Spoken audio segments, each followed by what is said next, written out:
राजनीति से कूटनीति तक इस समय दुनिया भर में भारत का डंका बज रहा है। लेकिन बड़ी बात यह है कि यह संभव कैसे हुआ। भारत की क्षमता का शोर जब पूरी दुनिया में मच रहा है, तब ध्यान दुनिया का भारतीय सेना की तरफ भी जाना चाहिए। दुनिया में भारतीय कूटनीति का कद जिस स्तर पर बढ़ा है, उसका श्रेय भारतीय सेना को जाना चाहिए। सेना प्रमुख मनोज पांडे ने इसे लेकर एक बड़ी बात कही।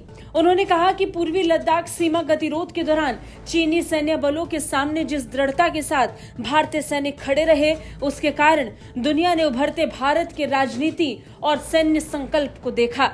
जिस तरह दुनिया में भारतीय कूटनीति और भारतीय सेना की जमकर तारीफ हो रही है और दुनिया भर के देश आज भारत के आगे सर झुका रहे हैं, उसमें कहीं ना कहीं भारतीय सेना का एक बहुत बड़ा रोल है।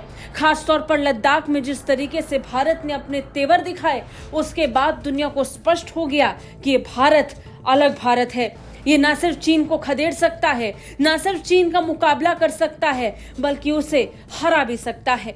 एक कार्यक्रम के दौरान अपने संबोधन में मनोज पांडे ने कहा कि चीन का आक्रामक रवैया अपने क्षेत्र के बाहर शक्ति प्रदर्शित करने की उसकी निरंतर प्रवृत्ति में स्पष्ट नजर आता है और ये नियम आधारित अंतर्राष्ट्रीय व्यवस्था के लिए खतरा पेश करता है।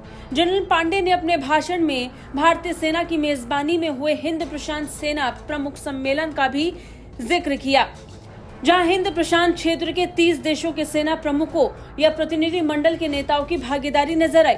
उन्होंने अपने बयान में कहा कि जिस दृढ़ता के साथ हम अप्रैल-मई 2020 के घटनाक्रम के दौरान अपने उत्तरी शत्रु के सामने डट कर खड़े रहे, उसके कारण दुनिया ने उभरते भारत के हमारे राजनीतिक और सैन्य संकल्प पर संज्ञान लिया।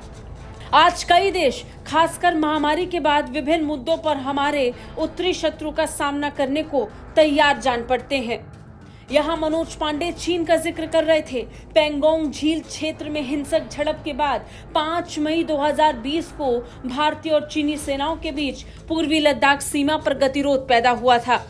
सेना प्रमुख ने कहा कि भारत आज अपने भविष्य के लिए पूरी तरीके से तैयार है। उन्होंने कहा कि समृद्धि में सुधार हुआ है, जीवन स्तर बेहतर हुआ है, हमारे लोगों की आकांक्षाएं बढ़ी हैं।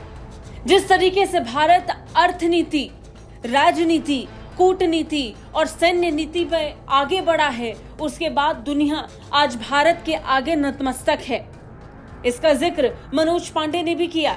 उन्होंने अपने बयान में कहा कि हम ये देख रहे हैं कि अंतर्राष्ट्रीय माहौल में हमारे देश का कद बढ़ा है और विश्व समुदाय भारत को कैसे देखता है, इसका एक नया नजरिया सामने आ रहा है। जनरल मनोज पांडे ने कहा कि जैसे जैसे किसी देश का प्रभाव बढ़ता है, नई चुनौतियां सामने आती हैं। कुछ लोग हमारे उत्थान पर सवाल उठाएंगे, कुछ इसका विरोध करेंगे, जबकि कुछ कंपटीशन करने का प्रयास करेंगे। लेकिन भारत हर तरीके की मुसीबत का सामना करने और कंपटीशन के लिए तैयार है।